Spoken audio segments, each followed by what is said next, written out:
Hello जी शमीम साहब जी, मैं बस आपके केस पे ही काम कर रहा था। अरे प्लीज आप रोए नहीं। आपका शौहर भले ही कितनी ताल्लुकात रखता है, इंसाफ के वार से बच नहीं सकता। उससे आपको तलाक भी देनी होगी और आपके बच्चे भी वापस करेगा। थोड़ा सा टाइम दीजिए, अपना ख्याल रखिएगा। अल्लाह हाफ़िज़।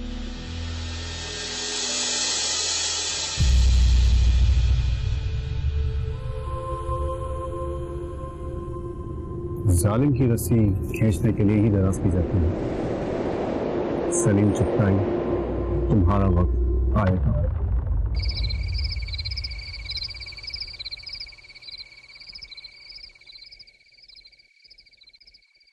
एक काम खत्म नहीं होता कि ये सारा दिन बस यही फैलावे समेटते रहो। आज आ जाए तैमूर साहब, करती हूँ बात मैं इनसे। क्या बताएंगे बेगम साहबा? अच्छा हुआ आप आ गए, आज तो बात साफ साफ होगी। गुस्से में इतनी सीखपा क्यों हो रही? क्या हुआ? मुझे भी घर के काम के लिए मासी चाहिए, जैसे बाकियों ने रखी। मुझसे घर के काम नहीं होते। इसका मतलब है आज फिर तुम्हें बच्चों ने तंग किया है कहा ये शैतान के दो बात साथी? को टालो नहीं तैमूर, मुझे ये बताओ कि मासी कब रख के दूंगे मुझे? यार मुझे 1-2 माह और दो, मैं खुद से कोई सेटिंग बनाता हूँ इस इजाफी खर्चे की। साफ साफ कहो ना, अपने इस मुतालबे से दस्तबरदार हो जाऊं। यार नाजिश, तुम जानती तो हो मेरी खर्चा है आमदनी। खर्चे की तो आप बात ना करें। आपके दोस्त वकील जज बन गए हैं और आप अपने कामयाब केसेस लड़ने के बावजूद वकील के वकील हैं। पता है क्यों? क्योंकि आप एक जगह फिक्स हो गए, अब आगे बढ़ना ही नहीं चाहते। यार तुम चाहती क्या हो? मैं इंसाफ भेज दूं सिर्फ आसाइशातों के लिए? मुझसे ये मुकालमेबाजी मत करें। मैं आपकी बीवी हूँ, कोई केस नहीं हूँ जो जरा करके जीत लेंगे। यार नादिश बात सुनो। नादिश,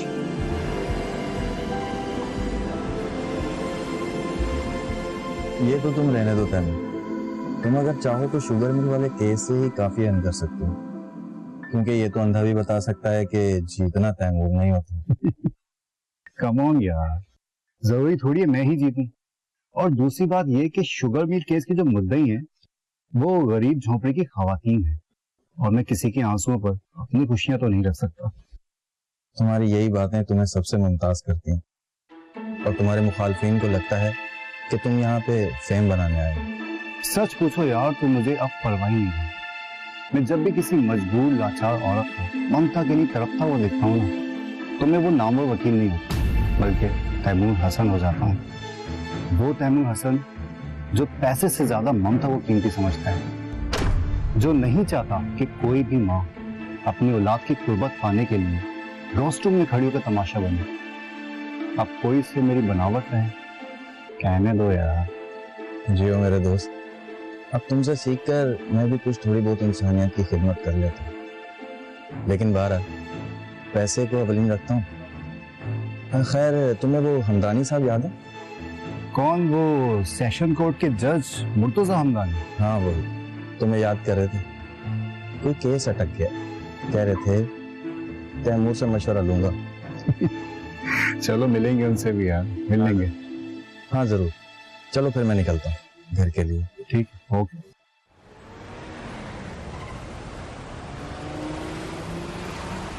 आपका बहुत शुक्रिया वकील साहब, आपने मेरी बहुत मदद की मुझे इंसाफ दिलाने। देखो बेबी, शुक्रिया तो अल्लाह का बनता है जिसने तुम्हें इंसाफ दिलवाया। मैं तो बस एक जरिया हूँ आपकी खुशी का।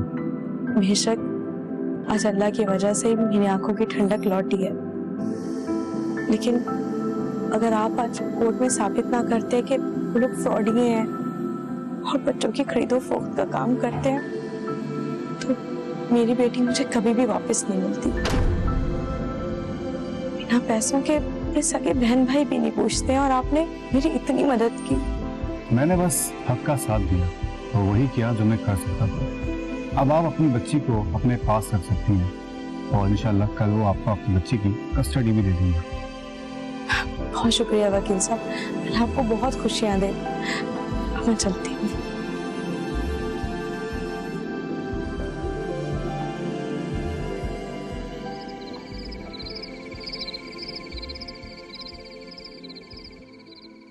तैमूर, क्या हुआ, इतने परेशान क्यों है आप?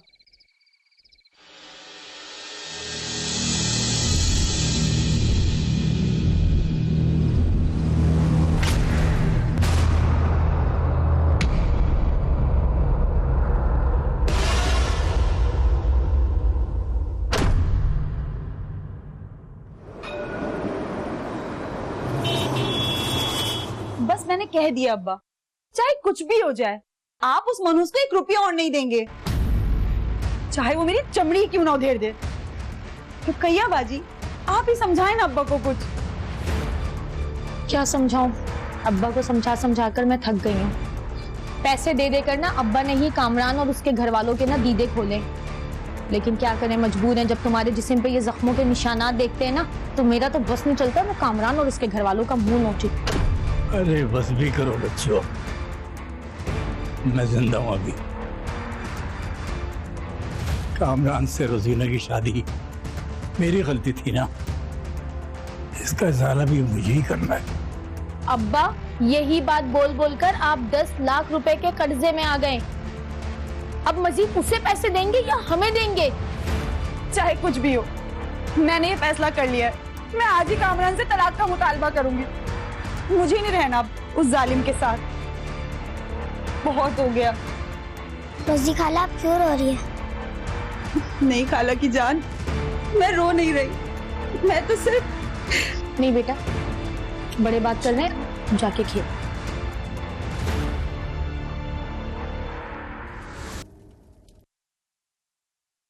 अब्बा, आपने आने में इतनी देर कर दी?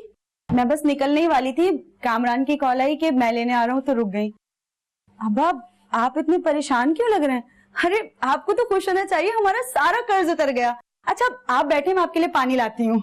नहीं बेटा, अब पानी की जरूरत नहीं है, और ये कर्ज कभी नहीं उतर सकता। अब्बा, कभी नहीं उतर सकता? अब्बा ये क्या कह रहे हैं आप? आप तो मलिक साहब के पास घर के कागजात और चाबी लेके गए थे ना, फिर क्या हुआ? हुआ क्या था बेटा, बड़े लोग हैं, उनके हिसाब भी अपने होते हैं, और वो कहते हैं कि उनके हिसाब से अभी आधा कर्जा भी नहीं उतरा। आधा कर्जा उतरा है? लेकिन अब्बा जी, आपको तो सालों साल गुजर गए ये कर्ज उतारते हुए, और 8 लाख तक का कर्ज तो उतर चुका होगा अब तक। अब्बा जी, भले हम पढ़े लिखे नहीं हैं, लेकिन आपका ये निशानज़दा कैलेंडर तो हमें यही बताता है कि कर्ज उतर चुका है। नहीं बेटा, हम अनपढ़ लोगों की यही कमजोरी है, इसीलिए इन बड़े लोगों के हाथ के नीचे दबे होते हैं। अब्बा जी, अब क्या होगा, कैसे उतरेगा ये कर्ज? काश अब्बा जी, आपने हम दोनों बहनों की शादी के लिए ये कर्ज लिया ही ना होता। अब क्या करेंगे, कैसे उतरेगा इतना कर्ज? उतर जाएगा बेटा ये कर्ज, तू ना फिक्र कर, चाहे मुझे अपनी पूरी जिंदगी कुर्बान करनी पड़ जाए। क्या कह रहे हैं अब्बा जी आप? पूरी जिंदगी देनी पड़ जाए, इसका क्या मतलब है? क्या खुद को गिरवी रख देंगे आप? हाँ, इसके अलावा और कोई हल नहीं है, उन्होंने तो यही कहा है। नहीं अब्बा, ऐसा मैं हरगिज नहीं होने दूंगी। मैं कुछ भी करके, कैसे भी करके ये सारे पैसे मलिक के मुंह पे मार दूंगी, बस आप फिक्र ना करें। ये इतना आसान नहीं है बेटा, लेकिन तुम पर तो अलग मुसीबतों के पहाड़ टूटे हुए हैं, कैसे बर्दाश्त करोगी ये सब? मैंने तो सोचा था कर्जा पूरा हो जाएगा तो मैं तुम्हारे ससुराल वालों की सारी फरमाइशें पूरी किया करूंगा, इस तरह तुमको खुश देख सकूंगा। लेकिन ये सब कुछ क्या हो गया, क्या हो गया ये सब कुछ?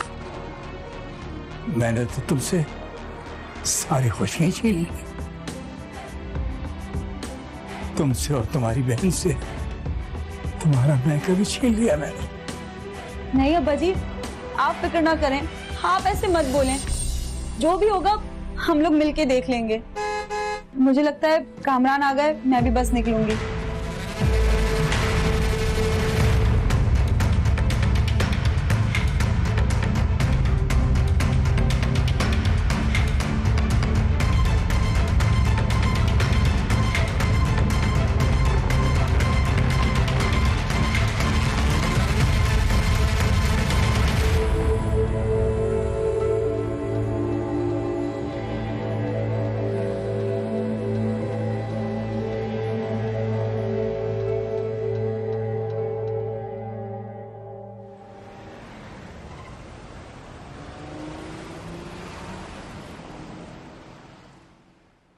या अल्लाह खैर, ये क्या हो गया? बाजी, बाजी, बाजी, अब्बा हम में नहीं रहे। क्या कह रही हो रोजीना? होश में हो? ऐसा नहीं हो सकता, अब्बा हमें छोड़कर कहीं नहीं जा सकते। ये सच है बाजी, मैं सही कह रही हूँ। मलिक के बंदे आए थे अब्बा की मैयत को लेकर और कह रहे थे कि दफना देना इन्हें। बाजी, हम सब कुछ कैसे करेंगे? नहीं, अब्बा को उनकी आखिरी मंजिल तक हम कैसे पहुंचाएंगे? हमारे तो हाथ भी खाली है।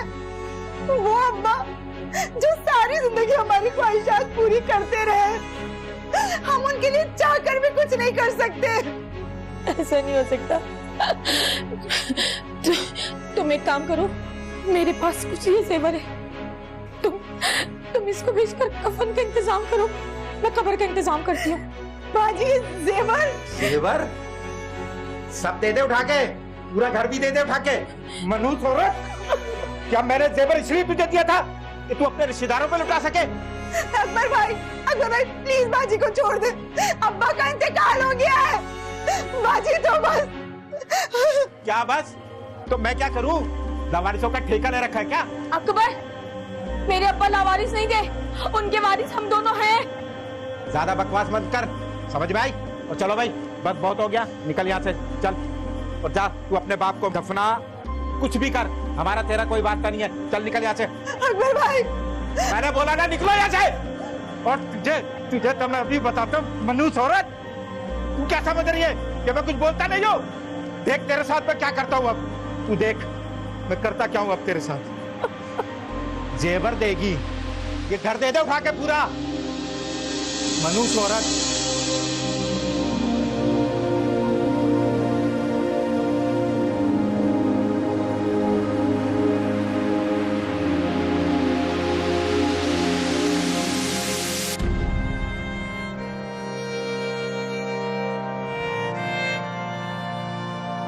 रजीना खा लो, रजीना खा लो। ये अम्मी ने दिया।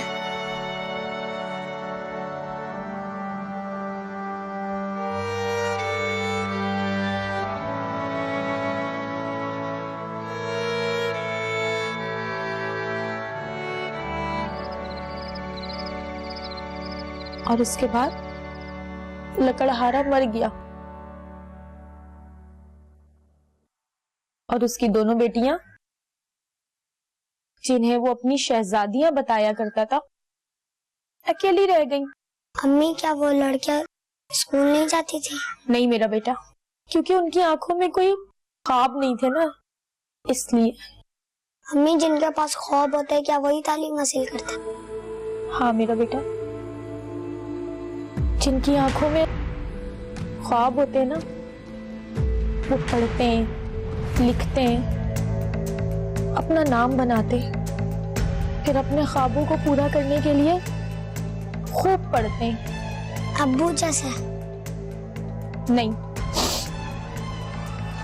इंसानों जैसे, उनसे बहुत ज्यादा अच्छे,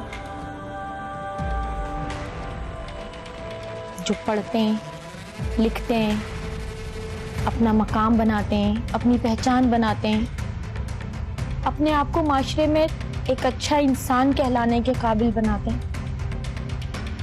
तैमूर, वादा करो, आप पढ़ोगे ना, आप पढ़ लिख कर ना बहुत बड़े आदमी बनोगे। अम्मी, मैं खूब पढ़ूंगा, आपका और अब्बू जान का नाम रोशन करूंगा। शाबाश। उस खुदगर्ज कमजोर इंसान को जरा सा एहसास नहीं हुआ कि तुम जीती जागती इंसान हो, कोई भेड़ बकरी नहीं? किस तरीके से मारा है तुम्हें?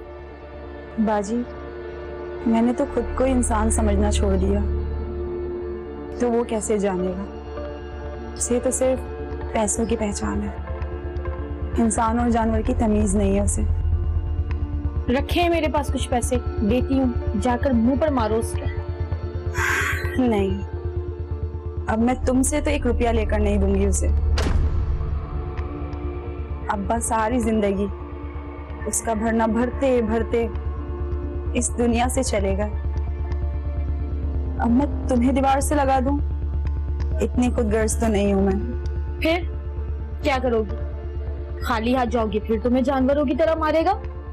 ही बाजी, अब मैं पिटूंगी नहीं, बल्कि उसे जताऊंगी कि बस अब मेरी बस हो चुकी है। अब मैं उसके और उसकी माँ बहनों के चोंचले उठाने वाला चारा नहीं बनूंगी।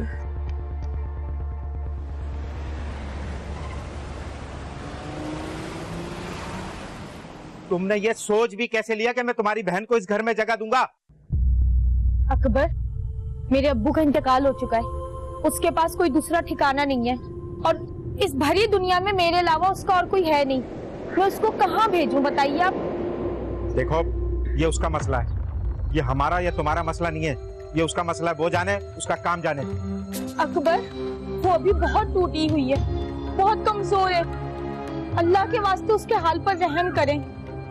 कामरान ने उससे उसकी बच्चियां भी छीन ली हैं, उसकी सास नंदों ने आने वाली औलाद भी छीन ली है। मैं उसको इस हालत में कहाँ भेजूं? आपको अल्लाह का वास्ता है, थोड़ा सा उस पर रहम करें। तौबा है, पता नहीं वो कौन सी मनूस घड़ी थी जिस दिन मैंने तुम जैसे फकीरों में शादी की है।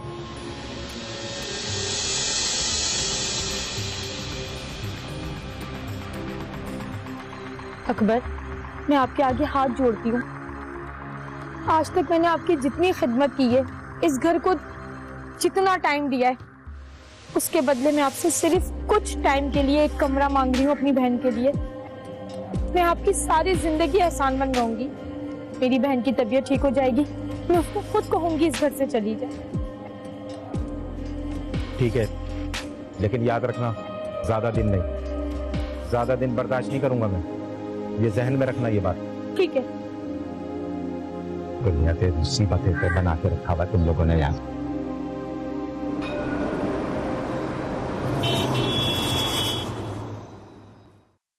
कामरान ने एक लम्हा भी नहीं लगाया और मुझे घर से निकाल दिया। मेरी बच्चियां तड़पती रह गई, लेकिन उन्हें भी रख लिया। खुदा के वास्ते मेरी मदद करें, मुझे मेरी बच्चियां वापस दिलवा दें। वो तो ठीक है, लेकिन इतना आसान भी नहीं है। तुम्हारे पास तो अपने सर छुपाने की जगह नहीं है, तो तुम बच्चियों को कैसे रखोगी? और कामरान इसी बात को बुनियाद बनाएगा। मैं उन्हें अपनी पलकों पर बिठा के रखूंगी, एक खराश नहीं आने दूंगी अपनी परियों पर। आप बस मुझे मेरी बच्चियां वापस दिलवा दें। देखो, कानून जज्बात नहीं मानता, कानून सिर्फ हकीकत मानता है। तो क्या आपका कानून मुझे मेरी शम्मा और बेबी वापस नहीं दिलवा सकता? आ सकती हैं बच्चियां तुम्हारे पास, लेकिन इसके लिए मुझे ग्राउंड तैयार करना पड़ेगा। ग्राउंड मतलब? वो तुम छोड़ दो, तुम बाहर जाके मेरी फीस जमा कराओ, मैं तुम्हारे खेत पर काम शुरू करता हूँ। फीस? लेकिन साहब, फीस के पैसे तो मेरे पास नहीं है। What? फीस के पैसे नहीं है? नहीं साहब, नहीं है, लेकिन मैं बहुत जल्द कमा के आपके सारे पैसे अदा कर दूंगी। उठो और निकलो यहाँ से, निकलो यहाँ से। साहब, मेरी बात तो सुने। मुझे तुम्हारी कोई बात नहीं सुननी। जब पैसे हो ना तो आ जाना, बिला वजह मेरा टाइम जाया किया तुमने। लेकिन वो मेरी शब्बो और बेबी।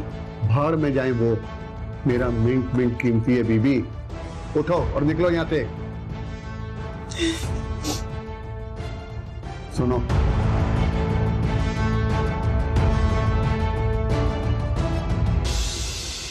पैसे तो नहीं है ना फीस का तुम्हारे पास? नहीं।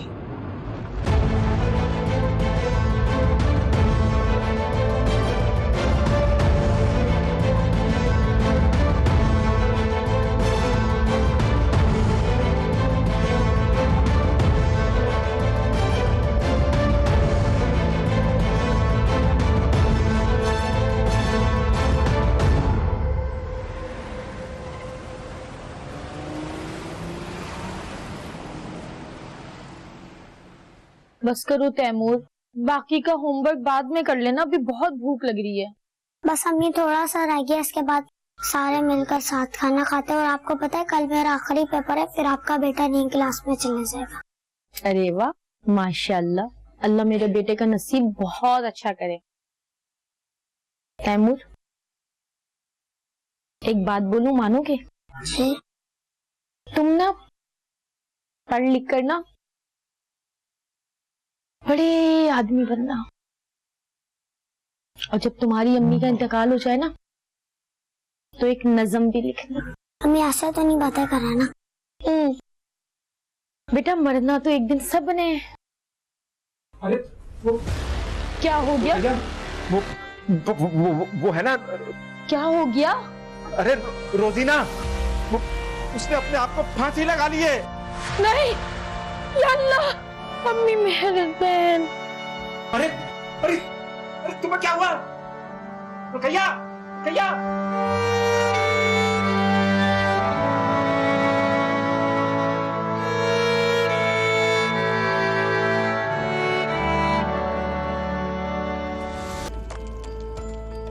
अब्बू, ये देखें डिग्री।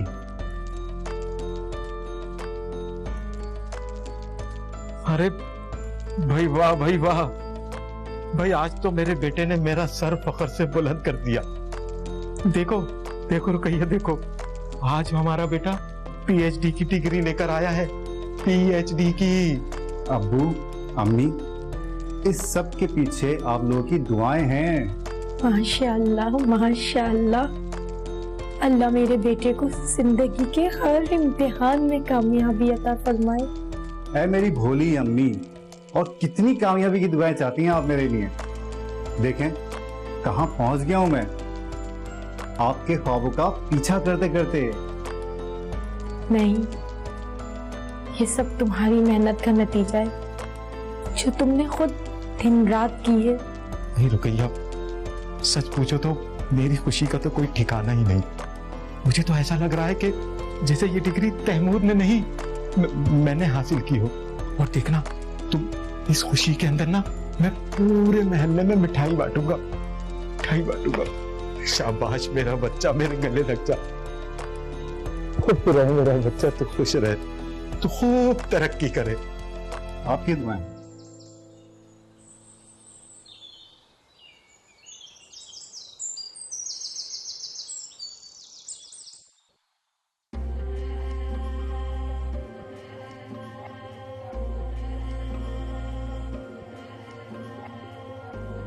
मेरे बेटे को जिंदगी के हर इम्तिहान में कामयाब अता फरमा। आमीन। वाह अम्मी, बेटे के पीछे तो उसकी लंबी दुआएं, सामने इग्नोर। क्या मतलब बेटा? मतलब ये अम्मी कि मैं हमेशा ये नोटिस करता आया हूँ कि आप मेरी कामयाबी पर दिल से खुश नहीं होती हैं। ये अंदाजा तुमने कैसे लगाया? पता है अम्मी, मेरी हमेशा से ये ख्वाहिश है कि मेरे कोई भी मेडल, मेरी कोई भी तरक्की ऐसी हो कि आप मेरे माथे पे भूसा सब करके कहें कि हाँ आज मैं बहुत खुश हूँ। आप कहें कि बेटा तू मेरा गुरूर है। मेरे चेहरे पे अपना हाथ फेरकर उसे मुस्कुराती नजरों से मुबारकबाद दें। लेकिन मेरी कोई भी तरक्की मेरी ख्वाहिश पूरी नहीं कर पाई। ऐसा क्यों अम्मी? इसकी क्या वजह है, क्या आप मुझे बताएंगे? ऐसा हरगिज नहीं है कि मैं तुम्हारी कामयाबी पर दिल से खुश नहीं हूँ। हाँ, ऐसा जरूर है कि एक कसक सी है। कैसे कर सकूं मैं? तुम्हें अपनी तरीना खाला याद है? उनका इंतकाल कैसे हुआ था? हाँ, उन्होंने खुद को फांसी लगाई थी। हाँ, उन्होंने खुद को फांसी लगाई थी क्योंकि वो अपनी इज्जत और अजमत देकर भी अपनी बच्चियां नहीं बचा सकी। क्या? तुम्हारी ज़रीना खाला खाली हाथ अदालत चली गई थी इंसाफ लेने, जो शायद वहां मजलूम और मिस्कीन लोगों को मुफ्त इंसाफ मिलता, लेकिन वो अपनी इज्जत और अजमत बिठा कर भी इंसाफ में फंसी। बस करें अम्मी, बस करें। मुझे नहीं पता था कि आपके दिल में रास्ता हुआ घाव भी है। रास्ता हुआ घाव भी है और एक ख्वाहिश। कैसे ख्वाहिश अम्मी? आप हुक्म करें। मेरी ख्वाहिश है तुम वकील बनो।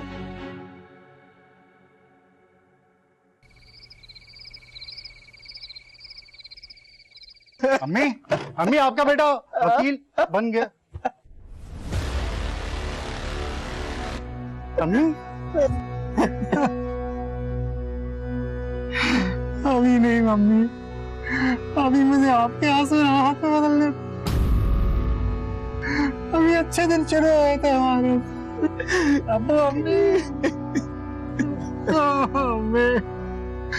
अभी अच्छे दिन आए थे। अभी नहीं जाना था।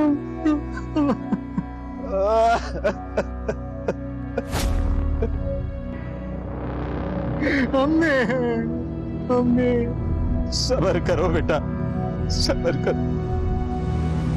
अल्लाह को यही मंजूर था, हम सबको छोड़ के चली गई। या अल्लाह, चली गई, हमें छोड़ के चली गई। अभी माथे का बोसा बाकी था। बेटा सब्र कर मेरा बच्चा, सब्र कर। अल्लाह को यही मंजूर नहीं, माथे का बोसा बाकी था। अभी एक बोसा बाकी है। आई एम सॉरी तैमूर, तुम दोस्त थे, मैं गलत थी। पता है नाविश, इस एक बोसे की चाह में मैंने बहुत सफर किया और मुझे ये दूसरों के दर्द बांटते मेरी माँ के कई बोसे मेरी पेशानी पे मुझे महसूस होते हैं और मुझे दोबारा यूं एनर्जी मिलती है कि मैं फिर अपने मिशन पे लग जाता हूँ। तुम कहती थी ना नाविश, मैं जज क्यों नहीं बन पाया, इतने सालों से वकील क्यों हूँ? नाविश, जज बनकर इंसाफ करने से बेहतर है कि इंसाफ दिलवाने पर मेरा ईमान है और मैं इसी पे यकीन रखता हूँ और यही मेरी ताकत है। तैमूर, तुमने मुझे भी रुला दिया। मैं चाय बना के लाती हूँ।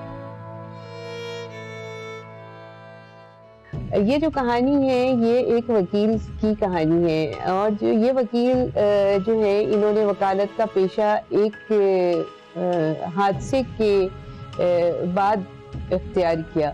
वो हादसा उनकी खाला के साथ पेश आया जो जिनके शौहर उनके ऊपर बहुत जुल्म सितम करते थे और उनकी अज़दवाजी ज़िंदगी जो है वो बहुत ही ज़्यादा ख़राब गुजर रही थी। तो जब वो जो उनकी जो खाला है वो अब इंसाफ लेने के लिए अदालत जाती हैं तो वहाँ से उनको इंसाफ भी नहीं मिलता है बल्कि इंसाफ के रास्ते में रुकावटें खड़ी की जाती हैं, जिसकी वजह से उन्होंने ये फैसला किया कि मैं खुद वकील बनूंगा और मैं ऐसे जो केसेस अदालत में आते हैं, ऐसी जो ख़वातीन जो अपने शौहरों के जुल्म सितम की वजह से परेशान हैं, उनकी तरफ से उन्हें न सपोर्ट मिलती है बल्कि इसके बरक्स जो है वो उनको एक कुर्बानी का बकरा बना दिया गया है जैसे। तो इस तरह से जो गुजरने वाली ज़िंदगी और दूसरे ये कि उनको बच्चों की वजह से ब्लैकमेल किया जाता है और जिंदगी जो है वो एक जहन्नम की मानंद हो गई है। तो इस तरह की खवातीन अगर वो इंसाफ के लिए आती हैं अदालत में, तो वकील साहब जो है उनके मुकदमात लड़ते हैं और उनको इंसाफ दिलाने की कोशिश करते हैं। तो जब भी इंसाफ ऐसे किसी मुकदमे में इंसाफ दिलाते हैं तो उनको इतना इत्मीनान महसूस होता है कि उनको लगता है कि उनकी जो माँ जिन्होंने अपनी बहन की मौत के बाद ये वसीयत की थी कि तुम इस तरह के लोगों की मदद करना, तो उनको ऐसा लगता है कि जैसे उनकी माँ जो है वो उनके माथे पर पोसा दे रही है, यानी वो इतना सेटिस्फेक्शन महसूस करते हैं। तो इसमें कोई शक नहीं है कि ऐसी खवातीन को, जो खवातीन जो है एक औरत जो है वो कमज़ोर होती है और बच्चों की वजह से वो मज़ीद कमज़ोरी अपने अंदर महसूस करती है। बहुत कम खवातीन होती हैं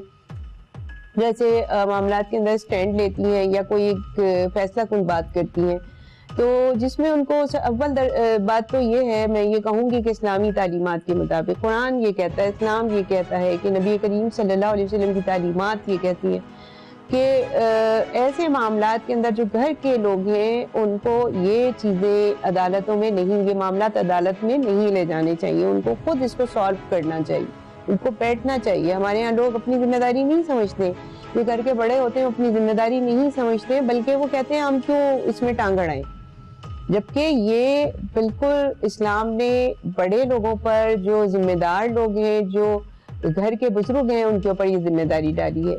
उसके बाद अगर ये मामला अदालत में चला ही जाता है तो लोगों को चाहिए, जो जजेस हैं, वो वकला हैं और दीगर लोग जिनको रिश्तेदार हैं, वो सब मदद करें और उस मामले का जो फैसला है वो इंसाफ पर मबनी होना चाहिए। दोनों की तरफ से ही कोई ना कोई बात हो सकती है, लेकिन बहरहाल इंसाफ के साथ होना चाहिए। इस्लाम ने औरतों के हुकूक पर इतने ज़्यादा जोर दिया है, इतना ज़्यादा जोर दिया है कि मैं तो ये कहती हूँ कि अगर आज के दौर में कोई भी मर्द जो है वो जब शादी करने जाए तो उसको ये हुकूक जान लेने चाहिए, और जब वो जान ले तो यकीन माने कि वो इतने ज़्यादा हैं कि वो शायद ही मुश्किल से जो है वो ये रिश्ता करे और अपने ऊपर किसी औरत की जिम्मेदारी ले। नबी करीम सल्लल्लाहु अलैहि वसल्लम ने फरमाया इस्तौसू बिन्निसाई खैरन, कि आखिरी खुतबे में, यानी जो आपने हज्जतुल विदा पर जो खुतबा दिया था उसमें आपने फरमाया कि इब्तिदाई, यानी ये